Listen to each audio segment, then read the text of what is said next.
ప్రజలకి క్షమాపణ చెప్పాలి. పేరు నాని గారు కూడా నేను కోరుతున్నాను, ఒక బాధ్యత గల మంత్రిగా మీరు వ్యవహరించారు. గతంలో సుదీర్ఘమైన రాజకీయ అనుభవం ఉంది. పొరపాటు జరిగిందని మీరే కదా ఉత్తరం రాసింది. మరి ఈరోజు ఇతరులపైన నిందలేస్తున్నారు. కోర్టుని ఆశ్రయించాలి కదా. ఇప్పటివరకు 3 సార్లు ఆశ్రయించారు కోర్టుని బెయిల్ కోసం. గౌరవ కోర్టు ఏ నిర్ణయం తీసుకుంటుందో చూద్దాం. ఈలోపు ఇన్వెస్టిగేషన్ జరగాలి. 378 మెట్రిక్ టన్నుల బియ్యం పక్కదారిని వెళ్ళిందనేది నిర్ధారించాం. స్థానికంగా ఉన్న పోలీస్ యంత్రాంగం ఇప్పుడు ఖచ్చితంగా దానిపైన లోతుగా అవగాహన తెచ్చుకుని ఇన్వెస్టిగేషన్ చేస్తారు. ఇప్పుడు గోడౌన్ యాజమాని ఎవరైతే వారి మీద కేసు పెడతారు, కానీ కొత్తగా మేము రాసుకొస్తాం ఆ పేర్లు చెప్పండి.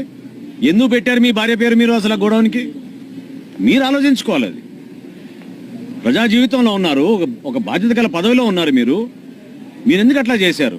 దాన్ని మీరు ప్రశ్నించుకోవాలి. ప్రభుత్వాన్ని కాదు ఈరోజు ప్రశ్నించేది. ఎవరిపై? యాజమాన్యం పైన కేసు పెడతాం.